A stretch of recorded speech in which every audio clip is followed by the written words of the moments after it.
Welcome back, all our 40k fanatics out there. I'm DJ here with Tim's Nation to bring you my list that's going to be taking on Lane in our next battle report. So as Lane and I have discussed, we are going to a GT in July, and I've been trying to figure out what army I want to take. Test out a bunch of things. Really been loving Tyranids lately, but with commissions works I'm doing, on top of getting an army ready, I think that'd be a tall order to get the bugs ready in time and done the way I want them to be done with the display board that I want. More on that later. But Grey Knights I feel very comfortable with, and they've been doing very well.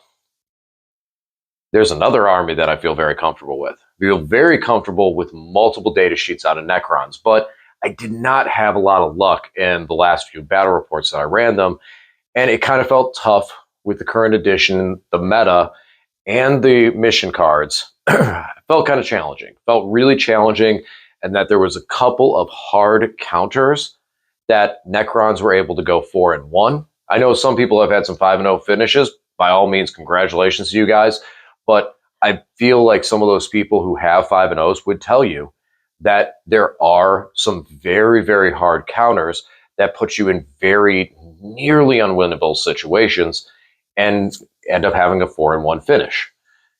Necrons are still very good. There's a lot of utility out of them. One of the things I feel most comfortable with, though, is the Canoptek Court.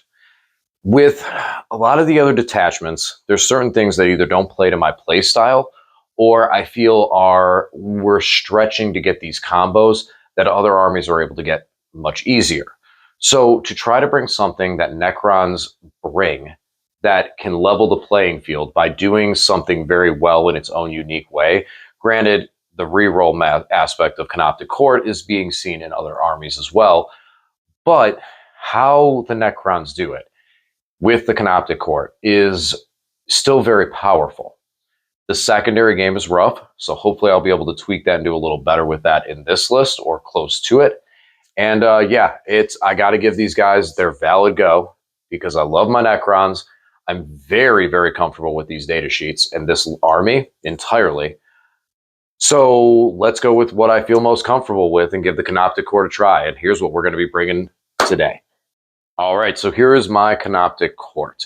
So the Canoptek Court, for those who don't know, you get full rerolls to hit. I'm sorry, you get reroll ones to hit all the time, but then you get full rerolls to hit if you are a Canoptek or Cryptek unit that's wholly within a control zone, and control zones are your home, wholly within your home deployment zone, no man's land if you control at least half objective markers, and your opponent's deployment zone if you control the objective marker there. That gives these units full rerolls to hit.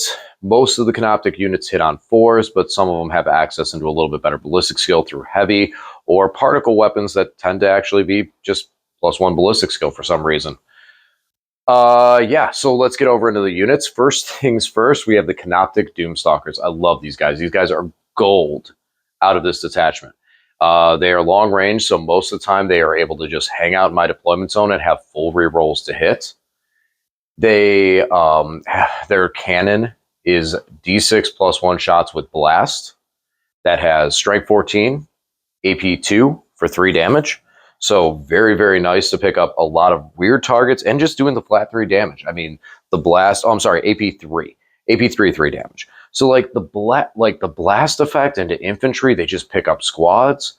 Their Overwatch, they Overwatch on 5-ups is their ability. So having full rerolls in there, they can pick up deep striking units. They are threatening to vehicles still. D6 +1 shots that most of the time a wound on 3s at AP 3 for flat 3 damage can really start to put some damage onto vehicles. So they're really such all-purpose guns. So good. I love these things, and out of this detachment, they're amazing. They're pretty durable too. Toughness 8 with 12 wounds and a 4-up invuln. So the 4-up invuln, I mean, right there you can stop some major, major damage coming through just accidentally on a 50-50 dice roll. The spiders give these guys a 6-up feel no pain, which that sometimes with 12 wounds statistically, you're at least going to stop 2 of those wounds, which could keep these guys alive and really, really mess with your opponent's numbers when they're trying to take them down. Then reanimation protocols, they start healing if they live. Next up, we're going to go over into the Wraiths. Wraiths are a gimme in Canoptek Court. You got to have these guys in here. They are everything and more. So Wraiths do well in like every single detachment. just because of the Technomancer specifically being able to join them and giving them that 5-up Feel No Pain with 4 wounds, with a 3-up save, with a 4-up invuln. These guys are very, very durable. And toughness 6. So both of these squads are going to be led by Technomancers. Both of them will have the particle pistol, which is 3 shots, strength 5, weirdly, AP 0, 1 damage, but they have devastating wounds. So that's kind of where we're going with that. They hit on 4, so we'll need the Canoptek help to be able to really hit with those things. And these guys have a long move, so they're able to get on objectives super early and be a durable forward threat. One of the units is going to have a Technomancer that will give them a reroll 1s to wound when in a Canoptek control zone. So one of them will have a little bit of a help in combat, while the other is going to have the infiltrate enhancement, so I can guarantee to be at least out of my deployment zone and in good position on turn 1 to move on to an objective and start trying to get that Canoptek control. Technomancers can heal D3 wounds to a model. It's not a reanimation, so it doesn't put models back. But after a reanimation and we have a model that's damaged, it's nice to have them to heal. Also, they can heal any model for that matter that they're within range of.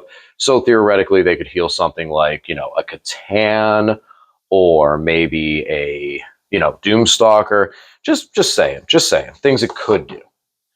So next up, we're going to go over to my boys, the Canoptek Spiders, and I finally did it. I stopped running 6 because right now I just don't feel like they're in a rough spot with the current meta. We got a lot of anti-vehicle, a lot of vehicle out there, and so these guys are kind of susceptible in that way to those hits.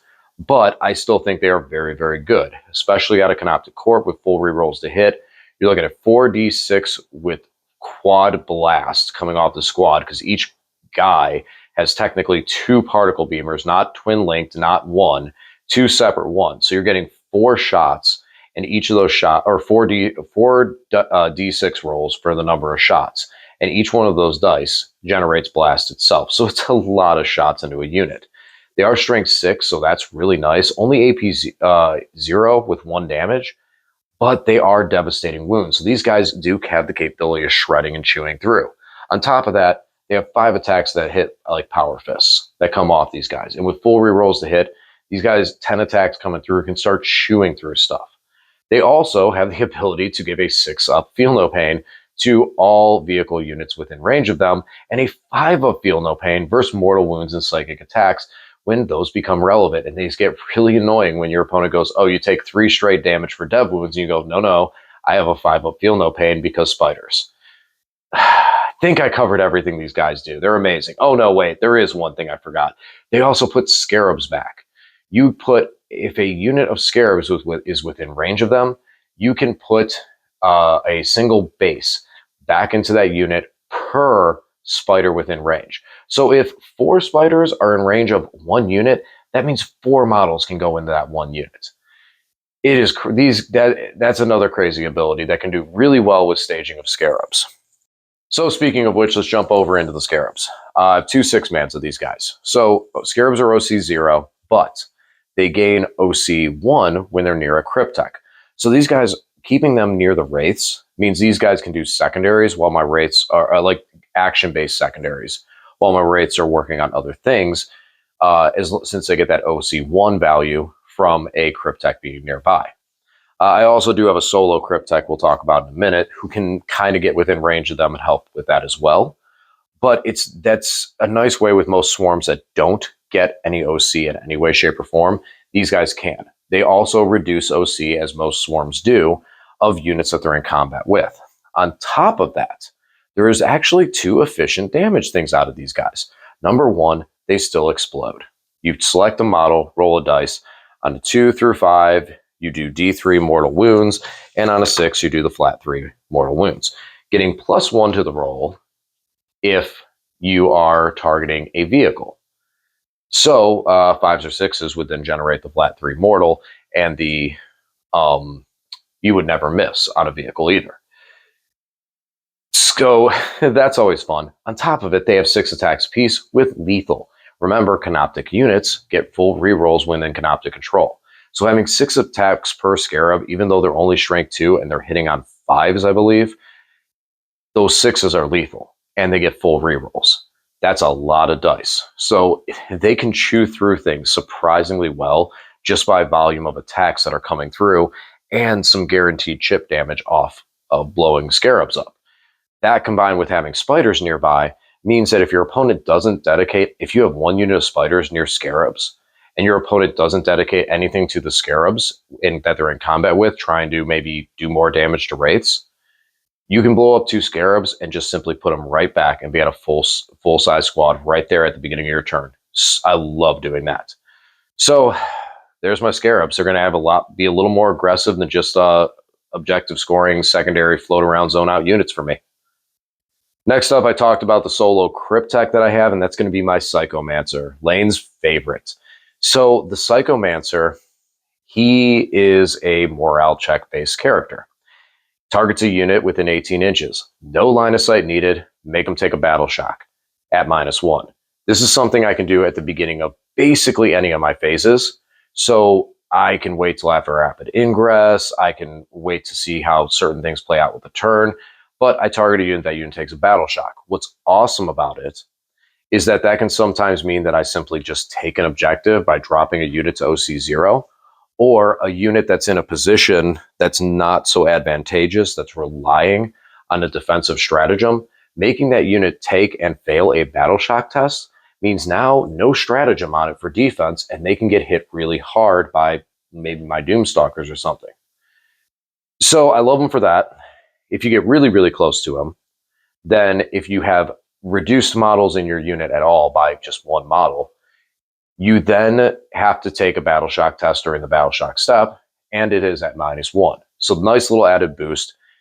On top of it, anytime you take a battle shock test, it's at -1 off that ability, which means that when I go and use my ability the next time, you're looking at -2. Sorry, a lot in there with him. I really like this guy. I like nerding out about this guy. He's so much fun. Next up, we got a 3-man of Ophidians. Ophidian Destroyers, they're an up-down choice. They pick up, they land anywhere on the field. That is going to be their entire role. Yes, they have a little bit of damage. They're good at shredding some infantry. But realistically, this unit is going to be one that is going to be playing my secondary game. That's what they're here for. That's what they do. And they're one of the best units at doing it in the game. Being 3 models, easy to get them into some small points. I'd strongly consider it a hex mark as well. But because the hex mark can't pick up repeatedly, and with where my army is on the table, I feel like Ophidians is the right choice for this list.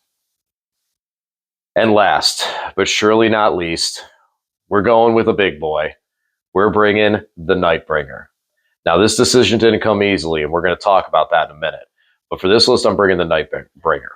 One thing that I notice with a lot of my stuff, Wraiths particularly, is I can do good damage to things, but I don't have a lot I can't really remove units fully, which then can lead to some problems when units of 1 or 2 models end up wandering off and doing secondaries or keeping me locked in combat longer than I want to be. So I'm bringing a big heavy hitter, something that can clear things and something that's uber duper scary, and that's going to be the Nightbringer. The Nightbringer hits like a truck. Everyone knows that. Low move characteristic. So these guys are slow. So I got to get something at center to charge him to help get him up the field and keep him alive in the process. Super durable with their toughness 11, 12 wounds, and they cut damage in half and then get a 5-up feel no pain on top of it. 4-up invuln base. These guys are strong. They're very strong. And I've avoided them for some time because I felt like they were not strong with the current meta. I felt like there was too much just stuff that was able to remove them quickly. And now with there being some vehicles and some other stuff, these guys are susceptible to lethal. And Space Marines going and hitting Oath of Moment lethal on him could be a bad time. But that does mean that the rest of my army is going to be in a position to then strike back and not be as hurt, because it still does take a lot of effort to take down a Ctan. Like I said, Nightbringer hits like a truck. 6 attack, strength 14, AP 4, D6 plus 3 damage, I believe. Just right there, he just and devastating wounds. He can just smack something really hard. His sweep is 14 attacks, strength 8, AP 2, flat 2 damage. He's able to cleave through anything. Then he can zap for D3 shots in the shooting phase and hurt things pretty bad. The Gaze of Death is very strong. And any units that are near him 6 inches away, he zaps for a couple mortal wounds on a 4-up. Not really thinking that's going to see much play because I don't see him. I see him hitting solo targets and kind of. I see people trying to stay away from him, is the big thing. And that's part of the reason I'm taking him, is because the more people try to stay away from him, the further out in the board and the more time I have to score my secondaries and control portions of the map for my Canoptek control. So a lot of it is playing him as a boogeyman and using him as such to just keep people back and say, if you come close, you know what happens next. All right, so there's my list. Now, some of the issues I've had in the past was scoring secondaries. So I had 2 kind of avenues I could go with this, and there's a couple things I might try out in the future. Number 1, Nightbringer, he's about 300 points. That's 3 squads of score packs. So as I talk about having a rough secondary game, I could take 3 3-man squads of score packs, put them out there on the field, and let them do a similar thing by creating that threat range, because they still do hit pretty hard. Again, not super good into strong, heavy vehicles like Land Raiders and such. I really want to go with it there, but they still can pick up and do reliable damage going into things to support things like the Wraiths. A little bit softer and squishier. That's kind of why I went over to the Ctans for this one, because even though the Ctans don't really help as much on my secondary game, they do help me on the damage output side of things to be able to do reliable damage and try to control portions of the board, like center, for example. Moving the Ctan up the field, he's got a really good threat range for just what he's able to see, what he's able to hit when he moves next turn. They're slow, but they're so damaging that they put that aura and that threat range out there. I typically don't run Ctans because, I don't personally like them as far as the Necron army. I like the skeletal robots. It's just my preference into it. So I don't really like them all around in it.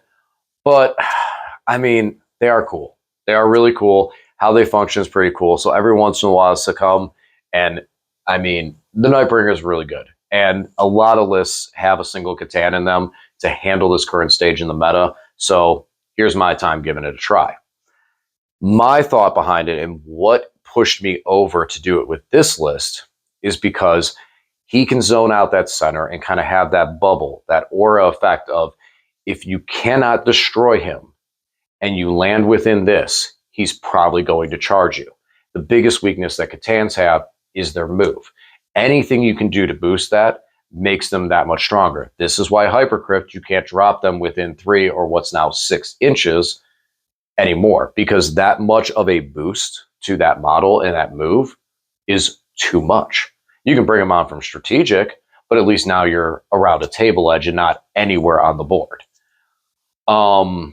If you get that charge, you got that boosted move.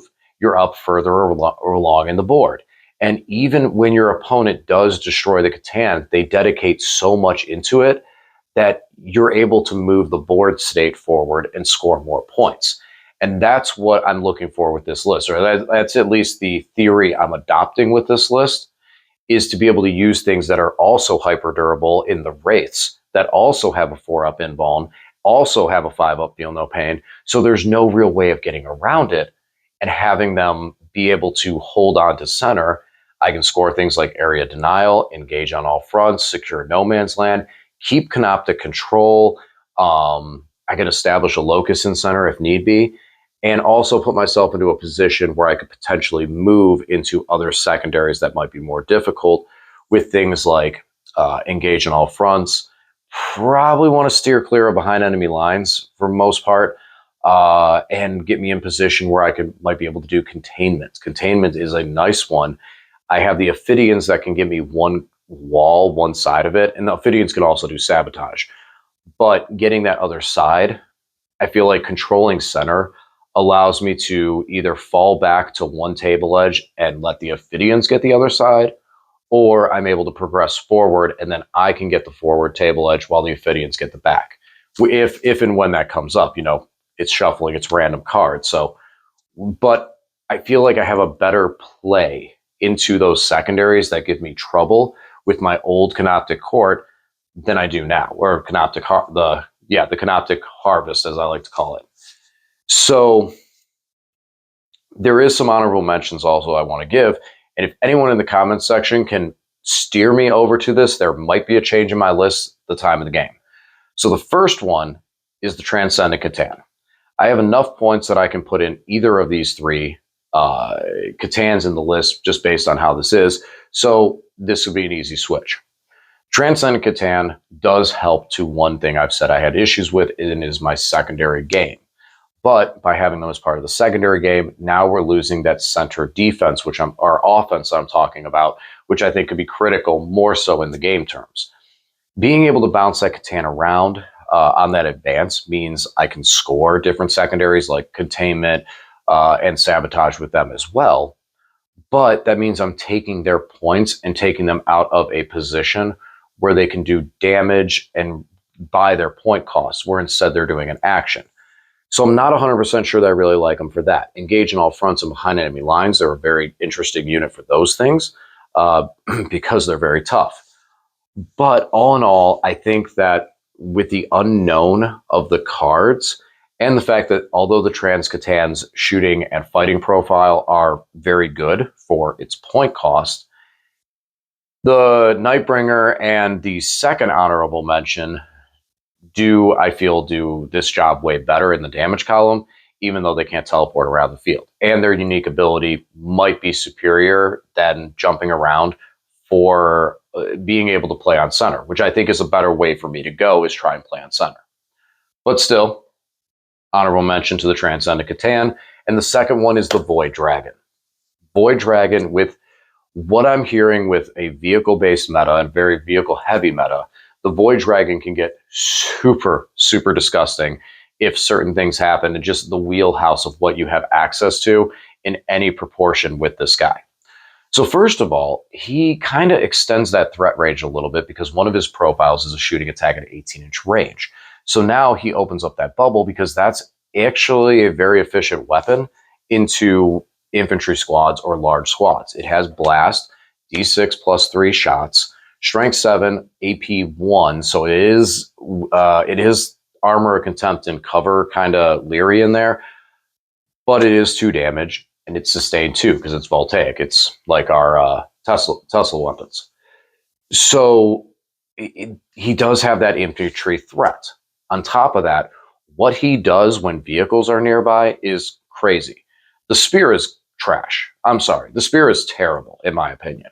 For an anti-vehicle weapon that really should have devastating wounds on it, specifically, I mean, like, I think personally he should have a sub ability that whenever he's attacking a vehicle, he has dev wounds. I really think that's missing. Maybe it's too much. I don't know. But the spear is bad. You with one shot, it's a 12-inch range. It's probably the vehicle you want to charge anyways. Yeah, you're not really going to destroy it. It's only D6 plus 2 damage. But most of the time, it's anti-infantry 2 up, AP 3, so 3 up vehicles on a 6, they say nope. And Land Raiders on a 5 say nope. And then if without the courtesy of the CP, you can end up just doing 3 damage. So I'm not a big fan of the spear. However, in combat, he can wreck 5 attacks that are also anti-vehicle. But now we're getting into we're back in the D6 plus 2 category for damage, but now we're getting into more volume. We're getting into 5 attacks going in instead of 1. So the more of those that hit and the more of those go through, you have a better chance of really ripping into those vehicles and taking them down. He has his tail for extra attacks. He does have a good sweep profile, not quite the Nightbringer sweep profile, but a very good sweep profile as well with 10 attacks. And the silly thing with him is that I would love to and hate to do this to someone at the same time. So your opponent hits the Void Dragon and does a lot of damage, and he's almost dead. He's got 2 wounds left on him. You go into your turn, you start your turn. Command phase, you roll Reanimation Protocol for him, and you roll a 5. Cool, he gains 3, so now he's at 5 wounds. Now you go into your movement phase, Technomancer moves by and says, I'm going to heal you, buddy. You roll a dice, you roll a 5, you gain 3 more. So now you're at 8 wounds back on this guy. Next, you decide, okay, there's a vehicle within 12 inches of me. I'm going to hit it with my special ability to do D3 mortal wounds to it. Oh, you roll a 5 again. So you do D3, you do 3 mortal wounds, and you gain 3 mortal wounds. So now you're back up to 11. That's in any succession. If any of those you can't do, you still have the capability of doing that. Now you can still heal Nightbringer with a Technomancer, so that's awesome. But then you have that extra layer for another D3, and now your opponent just watches as your 2 wound model just went back up to 11 wounds, which is 1 wound away from full health. And they have to start it all over again.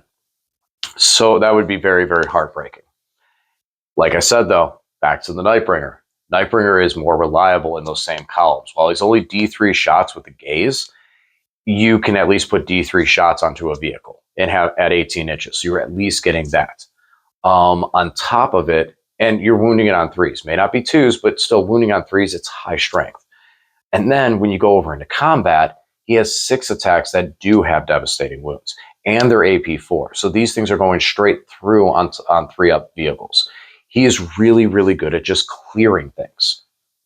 That's more where I'm at, is do I go Void Dragon or Nightbringer? And obviously with my list right now, I'm believing Nightbringer, but by all means, please, if there's any other things you can see with my list and you feel like Void Dragon should go over it, let me know in the comment section.